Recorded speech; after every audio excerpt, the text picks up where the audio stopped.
Bounty hunting is a complicated profession. So is making a TV show. Let's see how good or bad they did, shall we?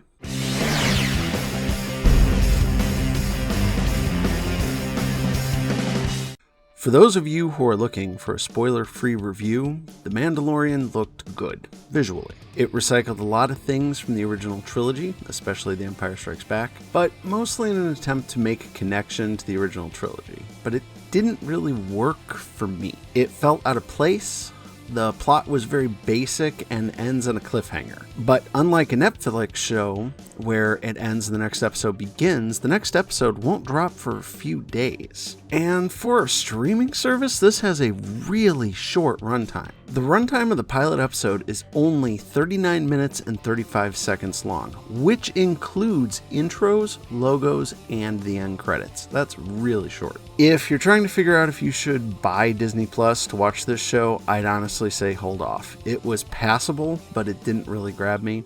I'd say it would be interesting to watch all at once, like most streaming shows are designed, but that's not how they're dropping this one. I'd wait until it was on DVD, or at least until the entire show was available on Disney Plus, if you are going to go that route. And now I'm going to get into the spoiler review, so if you don't want spoilers, turn back now, for I plan to hold nothing back, good or bad, and I am not giving this show an easy pass. I plan to be critical about it. I have my fiance, whose screen name is Cryptic Enigma, watch the episode before she ran off to work, and she gave me a lot of her thought process on the show, and I will be adding in what I can when relevant. One thing I will point out before I start this is that she commented that I am looking at this show from a very jaded standpoint. And honestly, she's exactly right. Star Wars does not get a free pass with me anymore. Lucasfilm and Disney have royally screwed up the franchise and seriously pissed me off. They have to earn their way back. That being said, I will attempt to be as fair as possible and as open about it when I am being jaded, as often as possible. The episode starts with what I'm assuming is Disney's new Star Wars streaming logo. It's basically a few quick flashes of classic helmets and droids. We have Vader, BB-8, C-3PO, Kylo, R2, a Rebel pilot helmet, an unknown helmet that I recognize but I just cannot figure out, it's not on screen long enough, a First Order Stormtrooper helmet, and finally the Mandalorian helmet. Cryptic Enigma, who is a graphic artist with advertising experience, actually tore this apart before going to work and explained that there is a method to the madness. You want these pictures to be in a specific order so you have interesting ones in between dollar ones.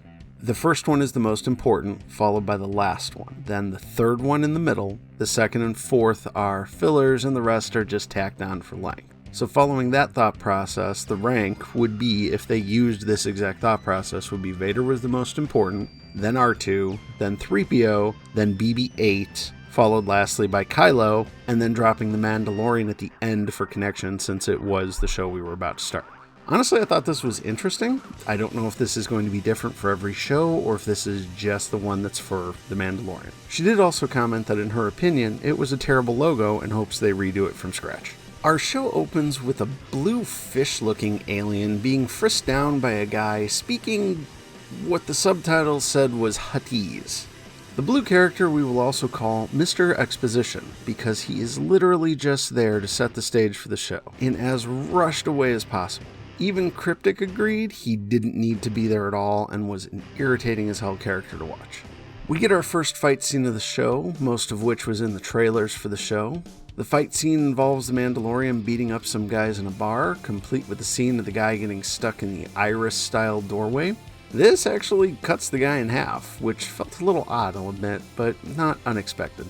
The fight was very well done, except for the fact that we saw all of it except for the very, very end in the trailers, so it didn't really affect me one way or another in the show. The Mandalorian then shows Mr. Exposition that he is the bounty he is after. He does this by placing what's called a bounty puck on the table, and telling Mr. Exposition that he could bring him in warm or cold. We jump to the title screen and the music that honestly doesn't feel Star Wars. Maybe old style Western, which I guess is what they're going for, but it feels really out of place to me at least. We see one of the aliens that ratted out Luke and Obi-Wan in episode 4 working the docks. He calls a droid-driven speeder for them, and we get a scene that shows the Mandalorian doesn't like droids. So they call another speeder driven by the geologist from The Big Bang Theory, who drives them to the Mandalorian ship. On the way, the driver keeps looking around. Mr. Exposition explains he's looking for Ravanax. The driver says it's clear, but to stay off the ice. But since all the ships are currently parked on the ice, it's just there to set up that they are going to be attacked in a minute. We do get a nice shot of the Mandalorian ship as they're pulling up, though. Mr. Exposition, of course, complains about it as the driver speeds off, only to have the driver be killed by a Ravanac. Saw that coming. The Ravanac, which looks like a walrus, attacks the ship, and the Mandalorian uses his rifle's stun prongs to get it off the ship. I guess I'm glad they did something with the prongs at least, but I don't know if that would have been what I thought they would have done. Mr. Exposition then dumps a huge amount of world building in a short period of time. He lets us know that the ship is a pre-Imperial classic called Razor Crest, explains that Mandalorians never take off their helmets, then asks to use the bathroom. Yes, Disney has finally answered the most burning of questions. How do you pee in the Star Wars universe? They showed us how you shower. Now relieving your bowels is also covered. Mr. Exposition introduces us to the Mandalorian ship by searching it. He shows us the weapons locker, which he then immediately closes. Escape is not his plan. He gives us dialogue about not using the vac tube, which is their word for the toilet, since the solstice, and hoping to be free for Life Day. Honestly, guys, using the Star Wars Christmas special as a reference tool might not be the best idea. Mr. Exposition finally shows us that the Mandalorian has his own carbon freeze chamber in this tiny little ship. What? Those were big machines, but he just has one here. Where's the carbonite stored? The ship isn't that big. They honestly could have completely skipped the entire first 10 or so minutes. They felt very forced, very disjointed, and like they were there just to be an opening crawl, dumping exposition and world building in a sloppy manner from an annoying character. Hell, they could have done an opening crawl and it would have worked better. Also, I'm not the one that pointed this out. Cryptic Enigma was the one that pointed all of this out to me, that the first 10 minutes were terrible, so it wasn't just me being jaded, it was just a really bad opening scene. At this point, the show does get a little better. We get the obligatory walk through an alien bar, but at least this one feels alien. It's not just all humans, which is a nice change. We meet the bail bondsman who gives the Mandalorian his money, despite the Mandalorian refusing Imperial credits, to the point of accepting another currency, despite the bail bondsman only having half as much of it as what the bounty was actually worth, setting up that Imperial credits are not worth much right now, or not going to be. The world building is setting up that money is tight and people really aren't willing to pay to have bounties filled, especially when you can have somebody else do it cheaper and a lot more messier. They also set up the idea of a guild for bounty hunters, of which the Mandalorian is a part of. I actually liked the character of the bondsman. You got the impression that the two of them have worked together before. He even tells the Mandalorian to save the theatrics, meaning he knows him well enough to know when he's going to be pissy. It was actually good world building. I think they should have just started the show with this scene. It would have gone over more smoothly. The bondsman gives the Mandalorian a chit to go meet a man with a more profitable bounty. He goes to the location and the door is answered by the ball from Jabba's palace. Once inside, we see a gonk droid. Really leaning on the original trilogy here, guys. Really. When the door opens, he is greeted by an Imperial officer, a doctor, and stormtroopers. They have a bounty for him, but all they will give him is a tracker called a fob, which apparently can find anyone in the galaxy. Why do they need bounty hunters? How did they set the fob? Is the bounty tagged somehow? None of this is ever explained. The doctor does explain that he wants the bounty alive, but the Imperial officer says that dead is acceptable for a smaller price. They can't give the Mandalorian a name, only an age of 50 years old, and a planet that they were last seen on. They offer to pay the Mandalorian with a down payment of Beskar, a metal used to make Mandalorian armor. The Mandalorian leaves and walks through the market where they are roasting Jabba's pet from Return of the Jedi. It's honestly a kind of grotesque scene with another sitting in a cage waiting to be cooked. I know it's fiction, it just felt cruel. Also another use of the original trilogy to try and drive home memories. Our hero character enters a Mandalorian refuge where we see several Mandalorians all in full armor and an armorer, wearing a helmet that looks more akin to a Viking than a Mandalorian. She asks if his signet has revealed itself yet. The best I can guess is that means a symbol or an emblem or something. He says no, and the armorer says it will soon. We get a scene of a new shoulder plate being forged for him while explaining that the extra will help several foundlings. A foundling meaning a child that was found, I'm guessing. We also get some quick flashes of him as a child. Each flash is only a few frames apiece, but it looks like the scene we got in the trailer. They don't show any separatist equipment, so that will probably be developed as the show goes on. The scene wasn't bad, but it felt like it went on too long, honestly, and in the end, all we got was a little exposition and a new shoulder plate. And honestly, at this point, we're 21 minutes into the show, and I haven't seen anything to help me really dive into this show. Cryptic, however, was more generous and enjoyed everything after Mr. Exposition was put in carbonite. As more of a casual Star Wars fan, she enjoyed the world building and the setup, so it may be more aimed at casual fans or new fans trying to get brought in to the Star Wars universe, which would be a good thing. And it's also possible that I could just be jaded. Our hero flies to a planet where he is immediately attacked by the wildlife and saved by a rather gruff character, an Ugnaught, which was actually kind of nice to see. We haven't really seen them much since Empire Strikes Back. The character asks him bluntly if he is a bounty hunter, then bluntly agrees to help him. This felt actually really super forced at the time, although it is explained a little bit later. The character ends the conversation by saying, I have spoken. This is something the character says a lot, simply ending debates with, I have spoken. For this reason, I jokingly refer to the character as Kathleen Kennedy, as that is how I kind of envision her management style. Our gruff old alien explains that many bounty hunters have come looking for the bounty, but all have died. They argue over whether or not the Mandalorian should accept this person's help, and it becomes known that he would need to ride the alien animals that attacked him, a blurg. We get a rather funny scene of the Mandalorian trying to learn to ride a blurg and failing, until finally the old man reminds him that his people used to ride the mythosaur. The character then takes a moment to bond with the animal and successfully rides it. As much as I'd like to say that this felt forced, they actually did take the time to show him making a bond with the animal. They could have simply pulled a close your eyes and then succeed easily moment, but they didn't. They took the time to walk it through properly, and that made the scene rather enjoyable. We get a scene of them riding through the wastelands while the theme for the show plays, which still just feels off to me, just doesn't feel Star Wars. And finally, they arrive at the location. The old alien explains that there has been nothing but fighting since this group arrived, the group protecting the bounty that the Mandalorian is after, and that the people that live there do so because they want peace. He comments that if the stories he has heard about the Mandalorian are true, then he will be successful and that peace will be restored. He says his trademark line of, I have spoken, and leaves. I'll admit, I didn't take the time to truly appreciate the character. I was laughing at the Kathleen Kennedy analogy way too much. However, Cryptic did explain that the character reminded her of an old farmer. Calm, peaceful, but stern.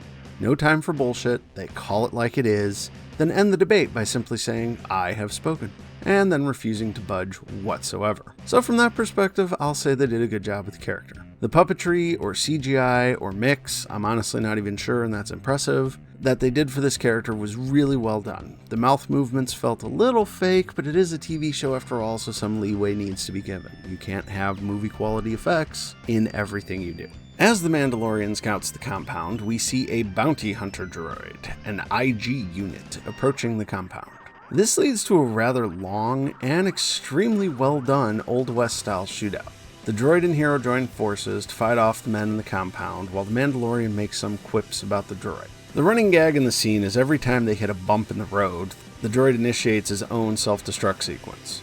only to have the Mandalorian telling him to turn it off, then come up with a plan to get out of the situation they're in, then try to execute the plan, only for it to have another bump show up in the road, and the droid try to blow himself up again. Because of this constant need to destroy itself, I nicknamed the droid Lucasfilm. My sarcasm aside, the fight was very well done. It felt like a classic old western shootout just with lasers, which is honestly exactly what it was trying to feel like, so it was well done. Both Cryptic and myself agree that this was the best part of the show. The shootout at the end, the last 10 minutes or so, was really the best part of the show. They then find the bounty, a 50-year-old baby alien.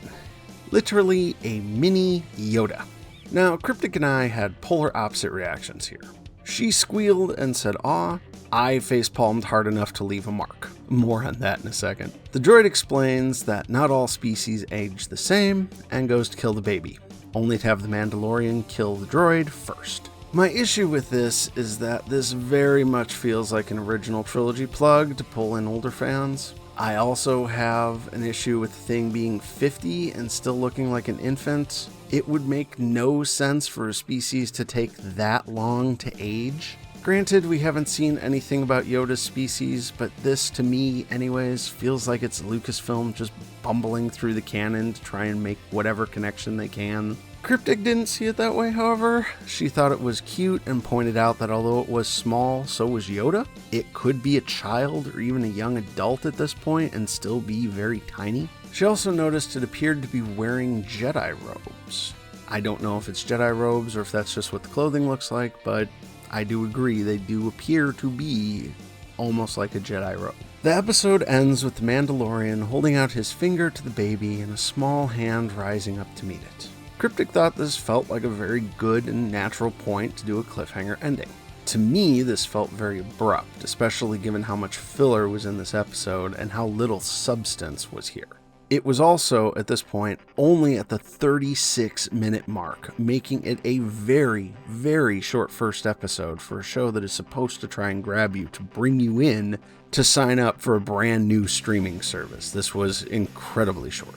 Following this, however, was probably honestly the most impressive part of the whole show. The credit sequence is basically several pieces of artwork depicting scenes from the episode, and honestly, they are beautiful in every way. I'd hang any one of them up on my wall in my house in a heartbeat. They were gorgeous. Overall, I thought the show did a good job of setting up the universe, even if it didn't always seem to fit just right. The pacing was very bad in the beginning, and it picked up just at the end of the episode to come to an abrupt end. It was a bit of a sloppy mess with a lot of blank, empty space in the beginning. That being said, the show does have potential. Honestly, would I watch the next episode of this show? Yes, I would. And I'd probably watch the one after that. The setup is good enough to get me interested to at least see where this show is going to go. But if I wasn't trying to make a successful YouTube channel, just being honest here, that's what I'm doing, I wouldn't actually stay subscribed to Disney+. It wasn't good enough to warrant me paying that kind of money and signing up for a new streaming service just to see this show, in my opinion. But I would probably rent it, maybe buy the DVDs and watch it when it comes out. It was good enough to do that, but I don't think it was good enough to get me to sign up for Disney+, other than the fact that I'm trying to make a YouTube channel and this is great content. That being said, I feel I should also include a brief conversation I had with my fiance, Cryptic Enigma, before she left this morning for work. Given that she knows me as well as she does, she hit on something I was not exactly aware of in my own opinions on this show. She said that I keep expecting Star Wars to be like it was under George Lucas, and that it's not going to be, and it's never going to be. It's going to be some level of fan fiction that you either like or dislike. She also added that I am very jaded against Star Wars. And honestly, she's exactly right. I am jaded, and I do hold Star Wars to a very high level of quality. I'm willing to excuse some things, but others I am not. And when it comes to new Disney Star Wars products, I refuse to give them a pass simply because they bought Star Wars. They have to earn my respect. As such, I probably go into these things with a far more critical eye and far less immersion than I would with something George Lucas had made. So take that into account when you decide on whether you want to see The Mandalorian or not. Cryptic went on to say that she personally thought that there was enough of a fan in Dave Filoni, one of the main producers and creators of this show, that the show will be decent fan fiction. like Rebels was, where they snuck little moments of gold into an otherwise bland show. I hope she's right. For now, we have to wait till Friday, I believe, for the next episode, which feels weird since it's a streaming service and I'm used to binge watching this stuff. So I guess we'll see you on Friday. Thank you so much for watching, and let me know what you thought of the show in the comments below. Have a good day. Bye-bye. Mr. Expedition. The bondsman gives the Mandalorian a shit. That can't be the word.